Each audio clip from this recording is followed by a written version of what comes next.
Okay, here we go with Brain 101. We have a lot of information to go through. I think it's a lot of great information. I think it'll be very helpful for us in our journey and laying a foundation for really getting this brain-based care down. So let's start from the beginning. Here's the cortex, and here is us working on the cortex. Okay.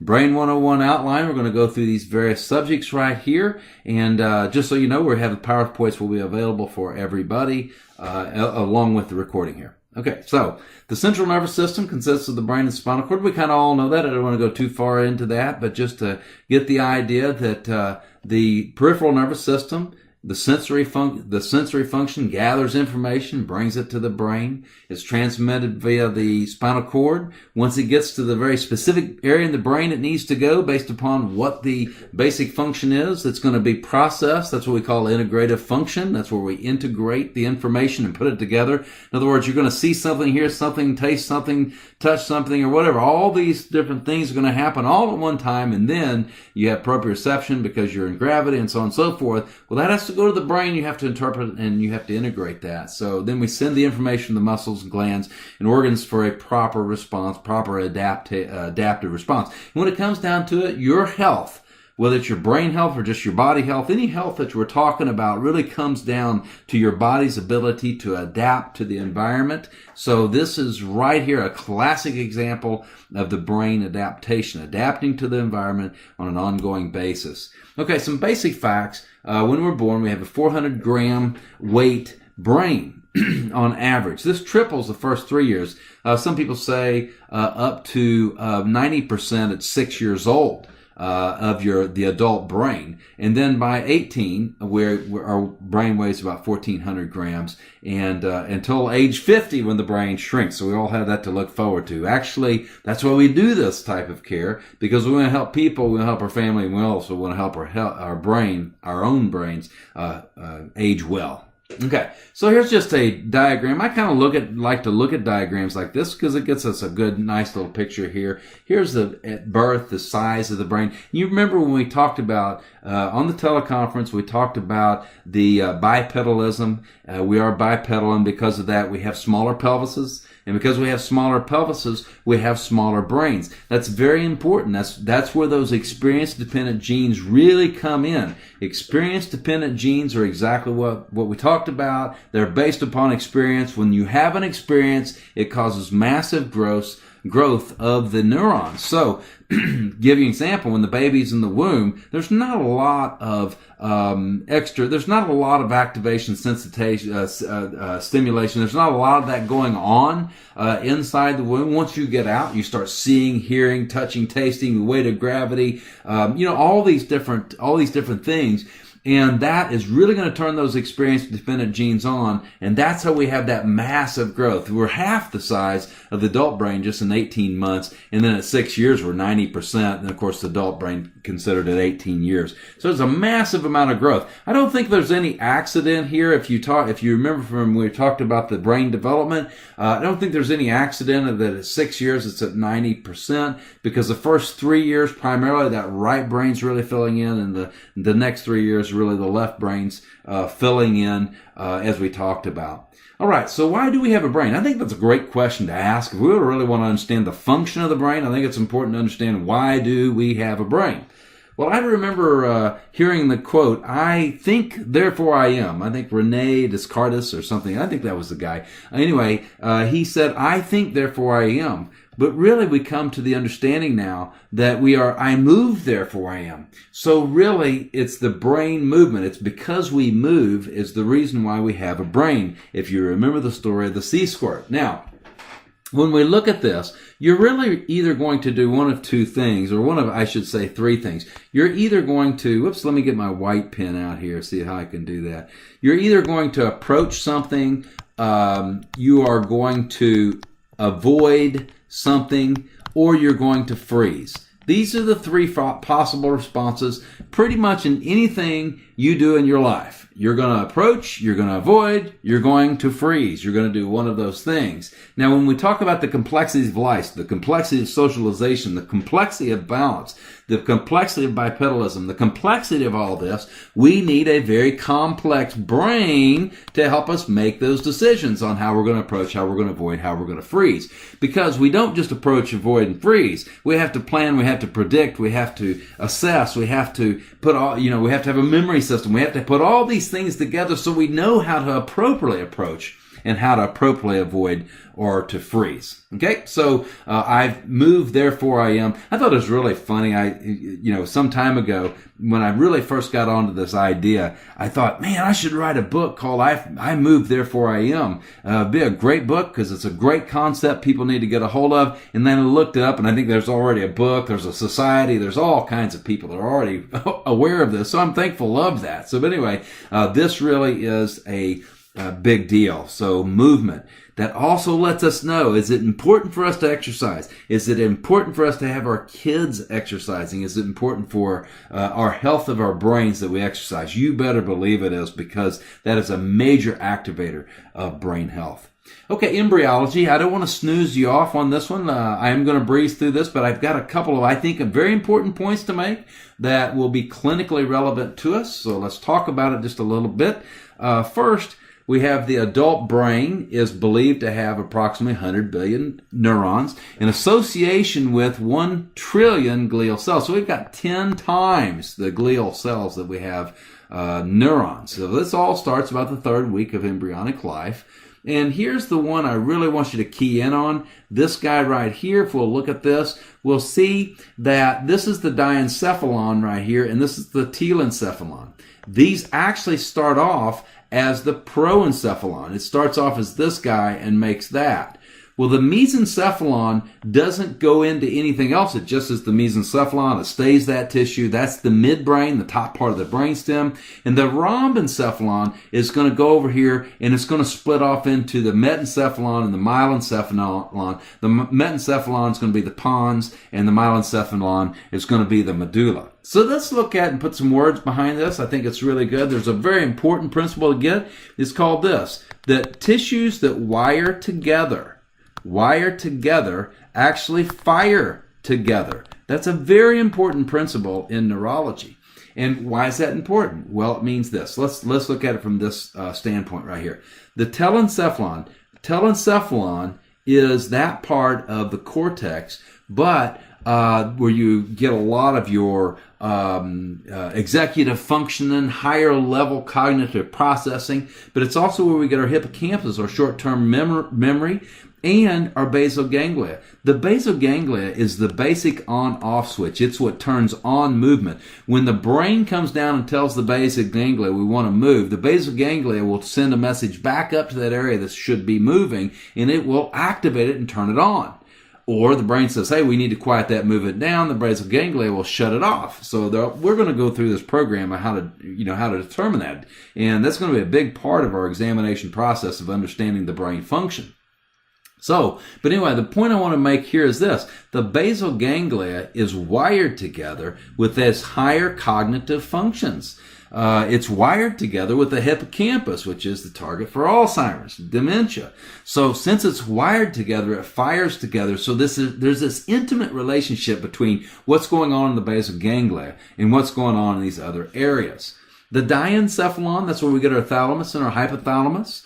The mesencephalon, this is our midbrain. So the mesencephalon, as I say, it doesn't pair off anything. It just stays what it is.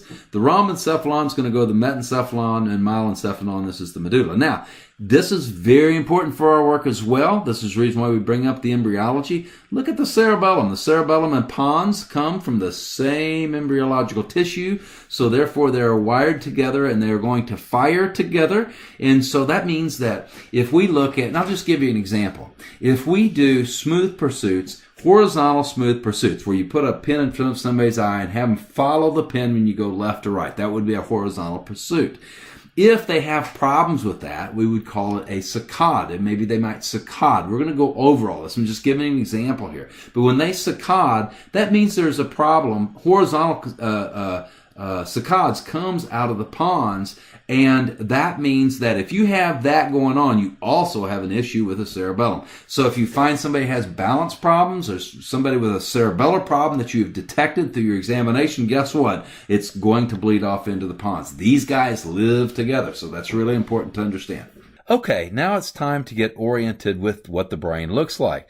A great way to start that is to look at this right here. This is the central sulcus, which is the dividing line between the front part of the brain and really the back part of the brain. The front part of the brain has everything to do with movement, has everything to do with the motor system, and this portion back here has everything to do with the sensory system. So basically we got all kinds of cues, either internal cues from our body or external environmental cues. This is going to feed up into this area of the brain, and it's going to get consolidated, integrated, and moved up into this direction here. Decisions are made.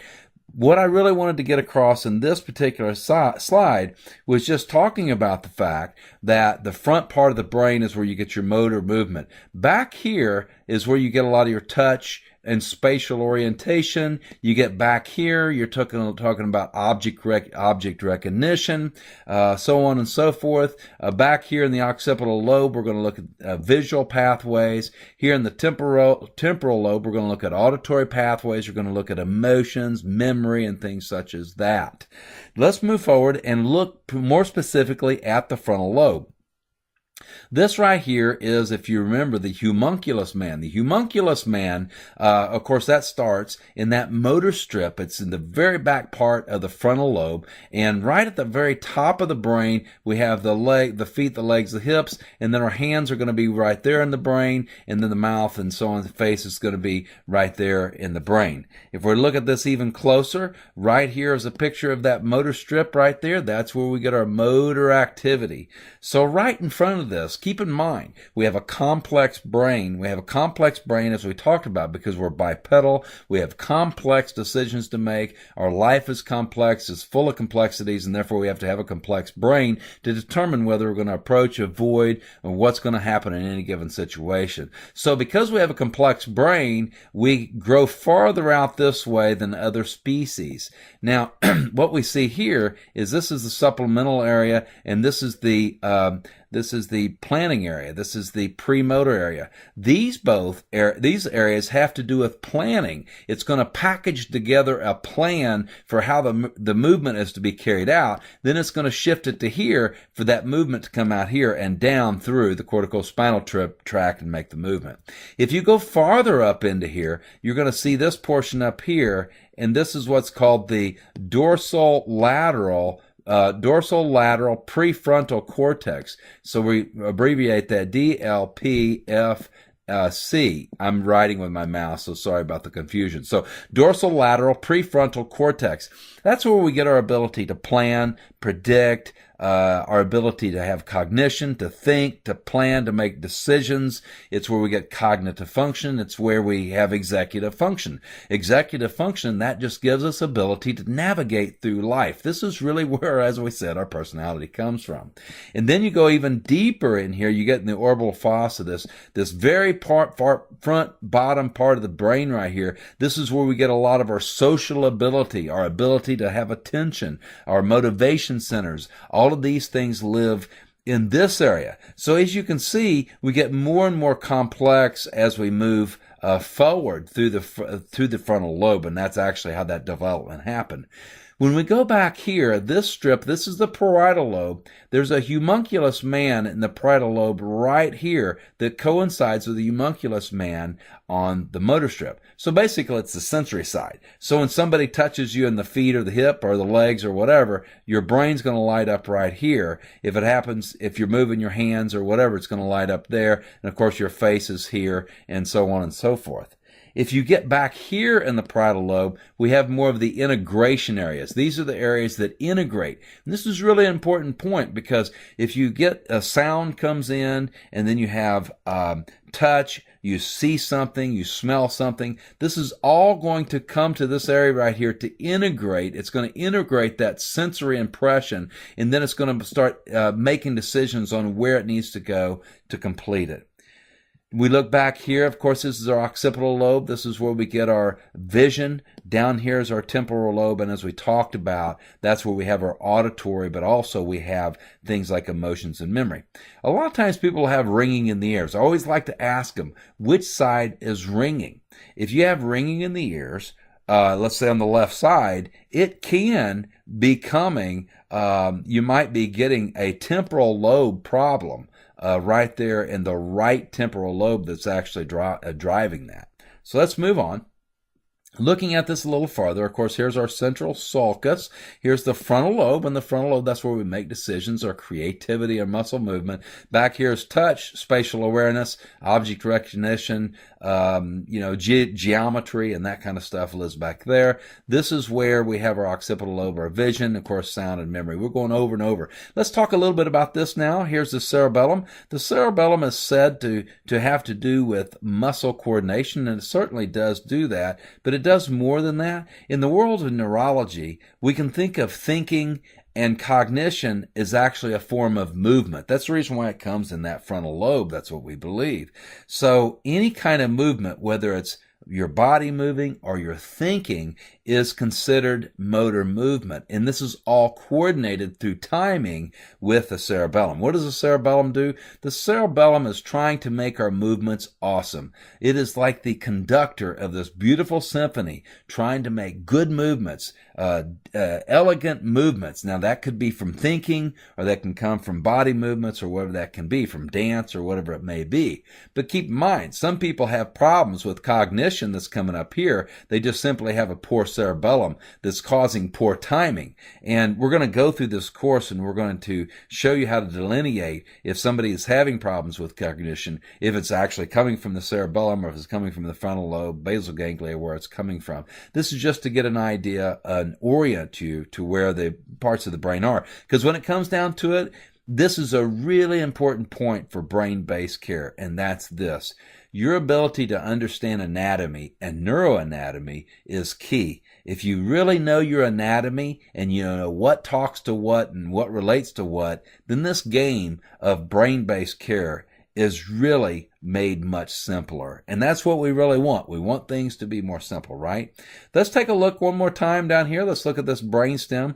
Down in the brainstem, we have the reticular activating system. That reticular activating system is what gets information from the body, whether it's from the body or from the environment outside the body. It goes into here, and that's going to shunt over into the thalamus.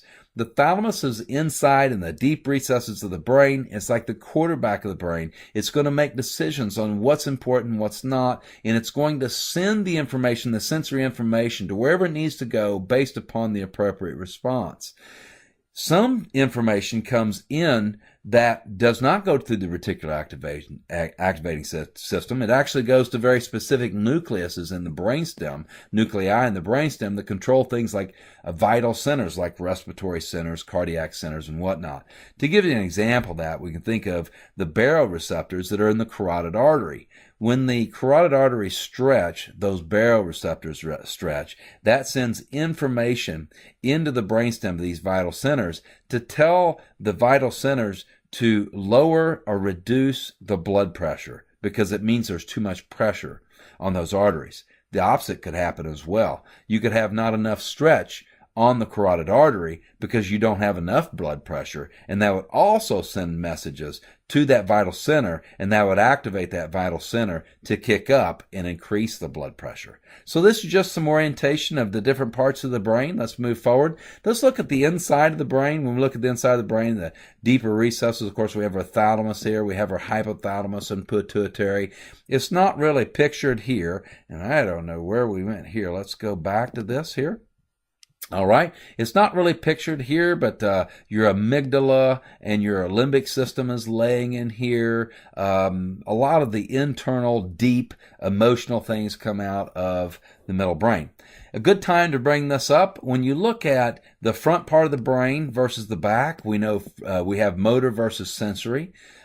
When we look from the left to right, we're going to talk about that in a moment. But right now, let's talk about when we look at the outside of the brain and compare that to the inner recesses of the brain. The outside of the brain, we have general higher cortical functions, and in the inner recesses of the brain, we have more of the deep emotional, more of that kind of thing. Okay.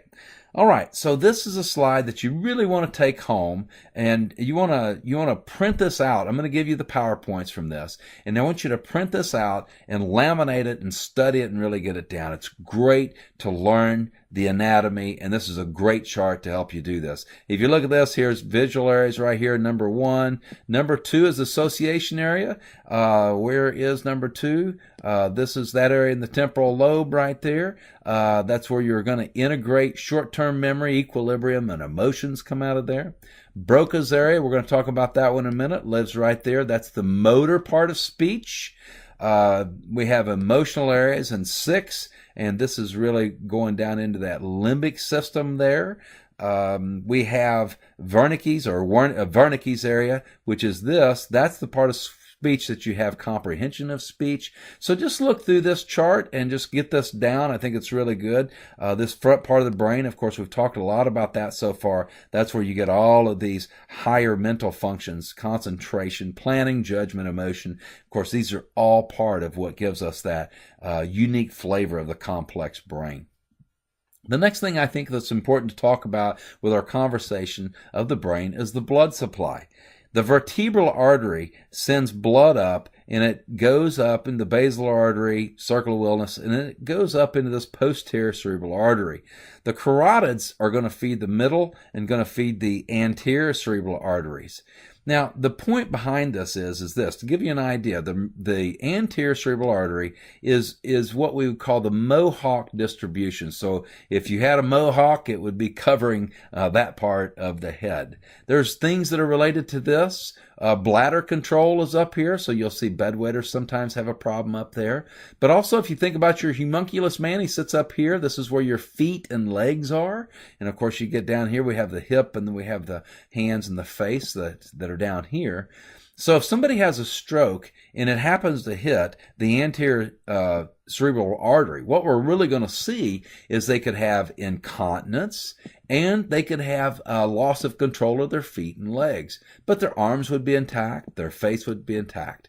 If somebody has a stroke in the middle cerebral artery branches, then you're going to see the arms affected on the opposite side that has happened. Of course, it's contralateral, and you're going to see the face affected. So you're going to see the droop there. So I want to show you this not just to show you about strokes, but I also wanted to show you we use this actually as building brain-based exercise. And let me give you just a small example of what that might look like. Let's say you have a child that has dyslexia. Dyslexia comes from the language center, and Broca's area here, Wernicke's area is right around here. So our language areas are really supplied heavily with that middle cerebral artery. One of the things that we're going to do to improve and help kids with dyslexia is we're going to have them exercise, and particularly doing exercises that have to do with moving their arms and moving their body. Of course, you can have them do a facial exercise. You can't really do a bench press with your face, of course, but you can do facial exercises.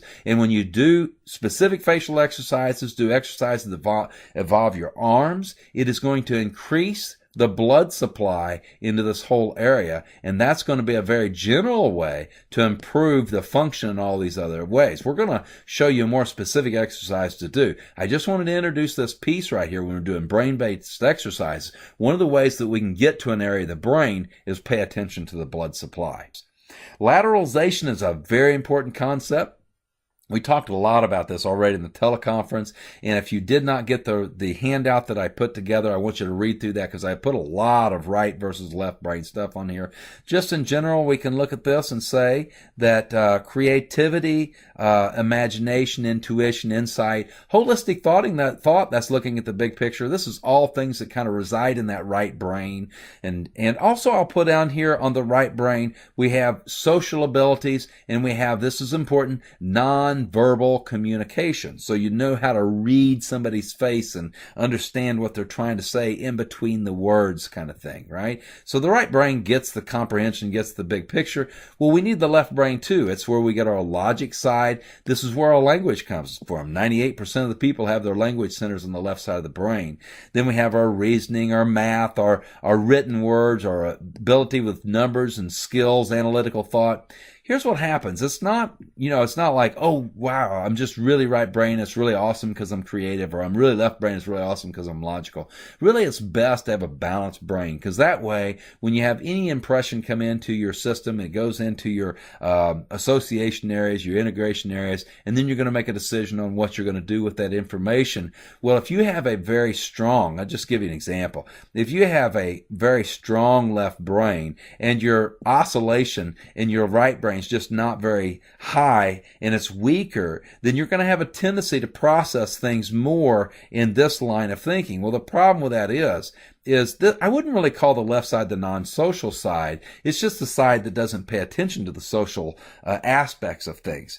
So if you have a really strong left brain and a weak right brain, you're not going to be so socially aware of what you're doing. You're not going to have the ability to have attention. Another thing the left brain does that's very important is it's very goal-oriented. It's seeking that goal. It's short-term goal-oriented.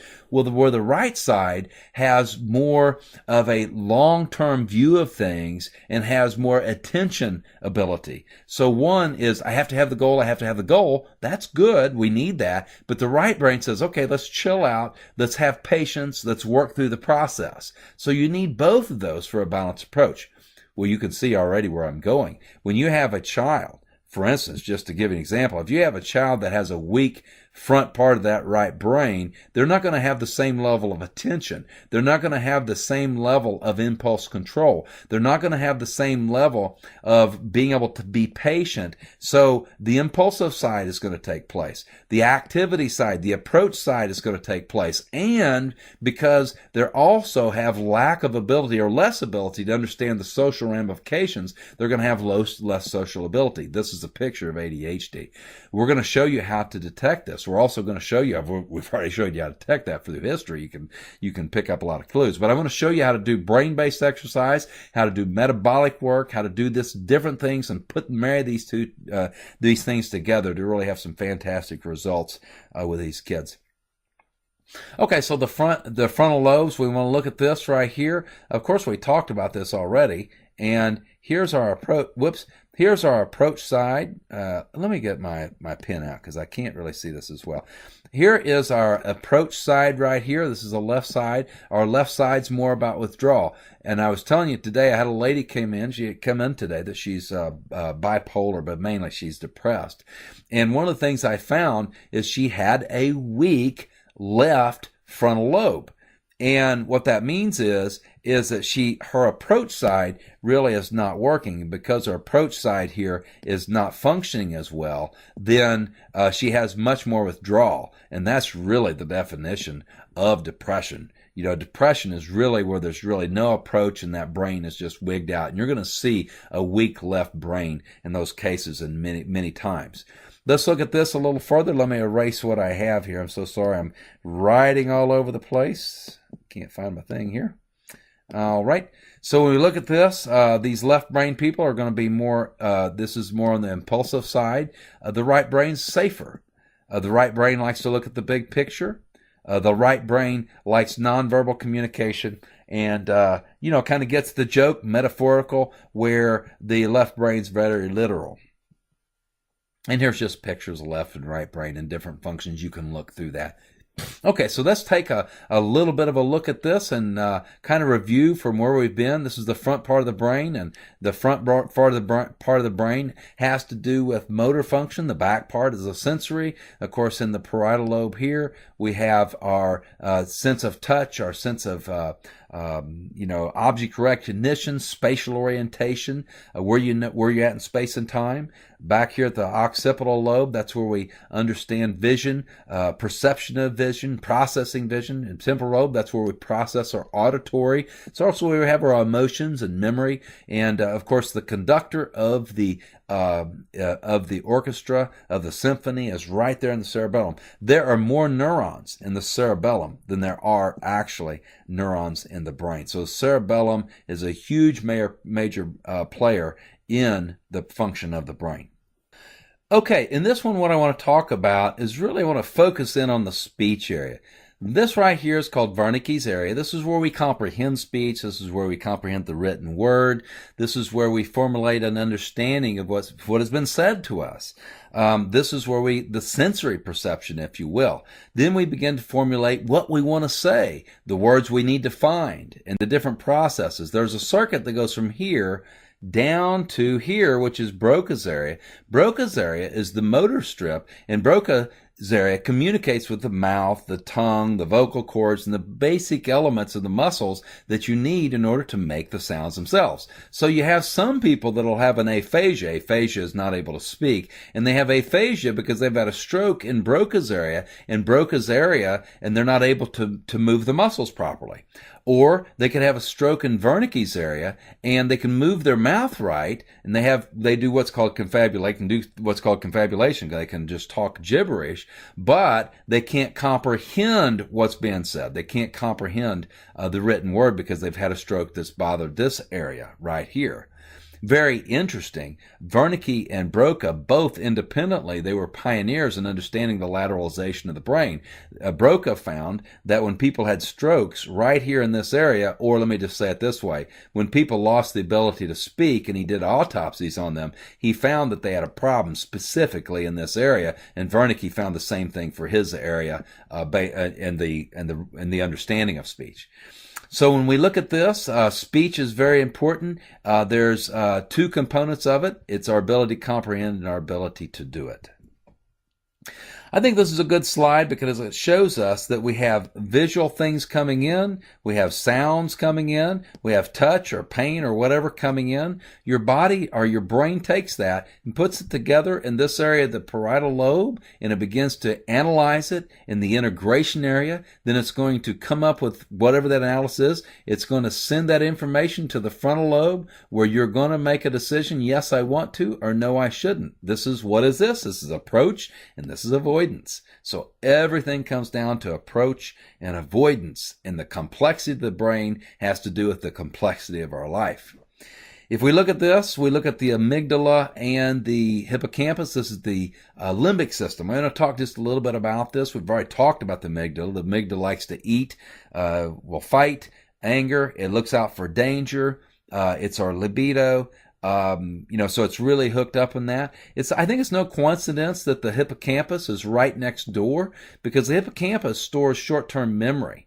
And I think it's really important, if you think about survival, that if you see something that was life-threatening before, it's good that the hippocampus can make the amygdala aware of that very quickly. So I think there's no, so you see a face or you see an expression in a face or whatever. And as we talked about before, the limbic system is going to light up that frontal lobe in that prefrontal cortex. And if you have a healthy prefrontal cortex, what's going to happen is that when the limbic system sends information up there, the prefrontal cortex is going to make a decision. Is this really okay? Do we just need to chill out with this? Or, hey, is it on? It's going to turn the red light on and say, stop, don't worry about it, it's okay, chill out. Or is the green light's on and it's on? We've got to do something because, our life's being threatened in one way or the other.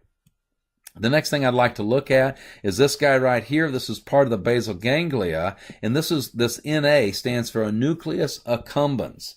The nucleus accumbens is the twin sister or twin brother, if you will, to the limbic system.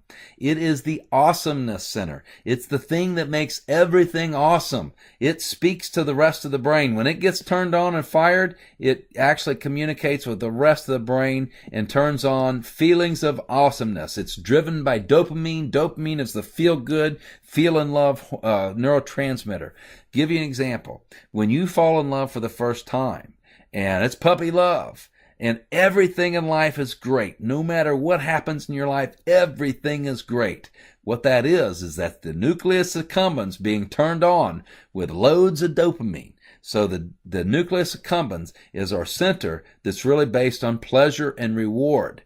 This is very important right here. When people have problems with the nucleus accumbens, they can have delusions, hallucinations, pleasure, interest, libido, not necessarily problems, but, libido is not a problem, obviously. They can have fatigue, they can have euphoria, and it's the reward and motivation center. So the limbic system and the nucleus accumbens are really very deep emotional centers. That's really the point I wanted to make here. We're going to be talking more about that. Of course, right here, the frontal lobe, we've already talked a lot about this. Executive function, attention, concentration, emotions. You're not able to do these functions well if you've got a frontal lobe that's just really not functioning as well as it should.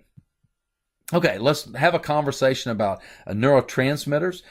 One thing I want to say about neurotransmitters is that glutamate really turns on the brain. And if I can draw a picture here of the brain right here, and here is the brain stem, and here's the spinal cord. The brain stem is really what turns on the brain. The brain stem through the reticular activating system and the thalamus turns on all aspects of the brain. It does it primarily using the neurotransmitter glutamate. Glutamate is an excitatory neurotransmitter. It's the one that's going to turn on function. Well, GABA is its opposite, if you will. It's what chills the brain out. It's what relaxes the brain. So glutamate, very interesting, the economy of the brain and the economy of nature. Glutamate actually converts into GABA through an enzyme called GAD, G-A-D. I can't write that out because my pointer here. But anyway, the GAD, I point that out because some people can have antibodies to that GAD, and when they do, it can cause them not to be able to convert into GABA. And these guys, their brains will not shut off. They can't sleep well. They appear more sympathetic driven, and so on and so forth. The basics of neurotransmitters is this: glutamate, excitatory, turns on the brain. GABA relaxes the brain. Serotonin, dopamine, acetylcholine, and PEA modulate the neurons in one fashion or another. They're based upon their very specific function and where they're at. I'm going to talk about each one of these. I just wanted to get that basic idea. Glutamate turns it on, and GABA turns it down, and the rest of these modulate. Let's talk about them now just a little bit. So dopamine, let's look at this one. Dopamine provides power to the brain. It's really the one that provides power to the brain. Let me get my pen back out here. Okay, so dopamine provides power to the brain, if you will. And let's get this. And so it controls body functions related to power. A stable blood sugar is essential to transport tyrosine. Tyrosine is needed for dopamine. Testosterone levels in men is important for dopamine metabolism as progesterone levels in women. So if you get a guy with low testosterone, a woman with low progesterone, it's going to tank their dopamine. And when the dopamine's tanked, this is really bad because this really shuts the power off in the brain, and a lot of things can happen. I actually did a video. I did a FaceTime video that I put on my Dr. Robert Kessinger page where I talked about 6 ways to power your brain. Basically, it was all about how to naturally increase your dopamine. I'm gonna share that link with you guys so that you can see that. Okay. When we're talking about dopamine, the dopamine has 4 major pathways. And so let me see if I can do this with the brain. I'm drawing, as I say, with my pointer. So here's the brain right here. Down in the recesses of the brain, down here, we have something called the basal ganglia. In the basal ganglia, you have that nucleus accumbens sitting right here. Now, the nucleus accumbens, what it does is it does the very first major dopamine pathway. It's called the which means this portion, mesolimbic pathway. This is the dopamine that goes from this is where dopamine goes from the nucleus accumbens to the limbic system and turns on the awesomeness place. This is pleasure reward. The second dopamine pathway is called the mesocortical, And that is really what drives cognition. It drives decision making, your thinking process, your working memory. All of this is related to that system. And then we have what's called the nigrostriatal. Don't get hung up on that. It's just basal ganglia terms we're going to go over. But that's basically what turns on movement through your motor strip. And then there's another one that's really not important to us, tuberoinfundibular, which has to do with how the hypothalamus inhibits prolactin. We don't really concern ourselves about that. I just want to put it out there. But the point I wanted to make here is this. If you are low in dopamine, it can make you have problems with working memory. You can have problems with cognition. You can have problems with pleasure and reward, be depressed. You can be not motivated. You can have no zest for life. You can have just just can't complete anything, can't do anything, can be low dopamine. We're going to show you. As a matter of fact, what I am going to do is I'm going to give you intake forms that you can have patients fill out, and based on their symptoms, you can assess their neurotransmitters. It's a much better way to do it than labs. There's really no labs that's going to help us really know these at this point, know these levels. The Dutch test with the organic acids gets pretty close. Okay, we'll talk about that. The acetylcholine provides speed to the brain. So if your brain is slow processing time, it could be an acetylcholine problem. A major target or a place that really sucks that acetylcholine up is the hippocampus, and that's a target site for dementias, Alzheimer's, of course. But that's where you convert short-term to long-term memory. When people have low acetylcholine and slow speed, they're going to say they have brain fog. They're going to go in the kitchen and forget what they went in there for. Keep in mind that testosterone in males, when it goes low, or estrogen in females, when it goes low, it can affect this. Exercise improves it. DHA improves it. You're going to get another video this week where we talk about different nutrients that help brain function. And DHA, which is an omega-3, helps the production of acetylcholine. Another point I want to make here is that T3, if you have a low thyroid function, and T3 is the active thyroid hormone form, T3 is actually very important for the production of acetylcholine. So if you have low thyroid, you're going to have low production of acetylcholine, and that is probably one of the number one reasons why low thyroid relates to brain fog. Keep in mind, there are 4 symptoms that are the most common for thyroid. Number 1, fatigue. Number 2 is going to be weight gain. Number 3 is going to be brain fog, and number 4 is going to be constipation. Sometimes people have irritable bowel syndrome and other things. They don't have notice the constipation. But those are going to be the 4 most common causes, and the brain fog very well could be related to this acetylcholine. Okay, so GABA, we've already talked about that. That's what relaxes the brain. If you're not able to convert glutamate to GABA very well, of course, you're going to have a problem. One more thing to say about glutamate. Of course, some people, they have blood-brain barrier problems. MSG, monosodium glutamate, really is an excitotoxin and causes a lot of problems. They have to watch that. Serotonin provides synchrony to the brain. It also is related to depression, but keep in mind, serotonin is also related to chronic aches and pains. One thing I want to say about serotonin is that these people are real carby, eat a lot of refined sugars and so on and so forth, whatnot, drink sodas.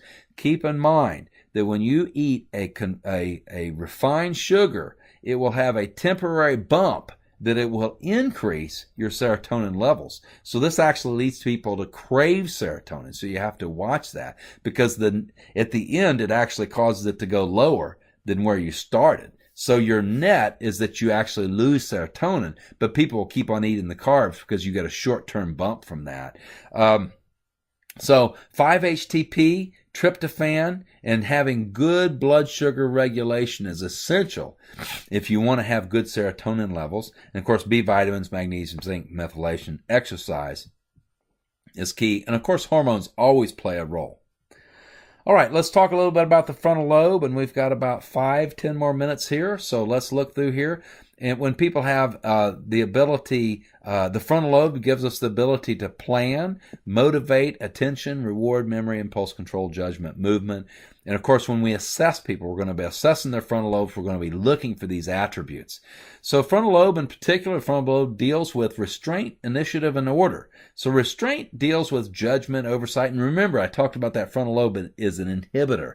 It will restrain you from doing things, especially self-governance, social things, and concentration. Because if you think about concentration is really a restraint, because you're restraining from doing other things. You have to stay there in that place and concentrate. So initiative deals with curiosity, spontaneity, motivation, drive. Order deals with abstract reasoning, holding things together. These things are important. You're going to see both extremes when we have apathetic. Well, let me just draw it out this way. I think it'll be better this way. Let's look at a highway. We have a highway system right here. On one side of the highway, we have a ditch, and on the other side, we have a ditch. These are ditches on each side of normal brain function. Apathetic indifference means that you just really don't care. You have nothing to do about it. But explosive emotional means that, man, you care too much about this. You're way too much. You've gone over the edge a little bit here, right? So we have perseveration. That's where you get thoughts in your brain and you can't get them out. Like you get a song stuck or a thought stuck, or somebody says something to you, or you get this emotion that's over and over and over and over. You can't get it out. The other is in persistence. That's the ditch on the other side. That means that you can't stick with anything, So one is perseverating. You can't stop. And in persistence, you can't follow through. So these are just opposite. When the brain's not working, you're going to get the extremes of the normal function, and we're going to evaluate that. Now, keep in mind, what I'm going to do is I'm going to give you a handout. And in this handout, it's going to be an intake form that you're going to use. That intake form is going to have questions that's going to isolate frontal lobe. It's going to isolate the parietal lobe. It's going to isolate hippocampal function. It's going to isolate cerebellar function. So that when somebody comes in and fills out paperwork, you're already going to know before you see them, have a general idea where problems may arise. And so it's going to ask questions like trouble listening, distractibility. I really like intake forms. It's a great way to get this information out. And also, it lets patients know that you are concerned about their brain health. That is also a key. We're going to go through some tests on how to evaluate the frontal lobe, tap test, dual tasking, gait testing. We're going to go through all this. I just want to whet your appetite and let you know that there's ways that you can test the frontal lobe. Let's talk a little bit about the parietal lobe. When we look at the parietal lobe right here, let me get my black out here if I can do that. When we look at the parietal lobe is spatial awareness, touch. Think about this. The left parietal lobe deals with perception of light touch more than deep. The right parietal lobe actually has to do with deep touch. How would we use this clinically? Well, let's say that through your examination, you've determined that somebody has a problem with their right parietal lobe. One thing we could do is go to the left side of the body and do deep massage. That would be something that would activate that right parietal lobe. I'm giving that as an example. There are all kinds of examples you can use. Anything that you can activate that part of the brain that needs to be activated is going to serve your purpose of improving that brain function. The other example here is, let's say somebody has a problem with the left parietal lobe. You could do light touch on the right side of the body. So that's something you could do. Very interesting. The left parietal lobe contains a map for the right side of the body. So it knows the right side of the body, what's going on the right side, based upon how it's perceived in that left parietal lobe. The right parietal lobe, because the right brain is more adept to what's going on in the body, it actually has a map of both sides. It's really pretty interesting. I had a staff one time that she was a nurse that helped me out, and what she would do is she would write on a piece of paper like this, if I could do it this way. She would write on a piece of paper, if that's a piece of paper, and she would start in the middle of the piece of paper and right there, and this would be completely blank. And what we found out is she had a weak right parietal lobe, and she wasn't sensing the left side of her body or the left side of anything. So what we did was very basic. for brain exercises. This is a very important key. If you can't do something, start doing it. So I had her actually consciously start on that side of the page. That actually helped her out quite a bit. And she did well. We did some other things, but she did very well with that.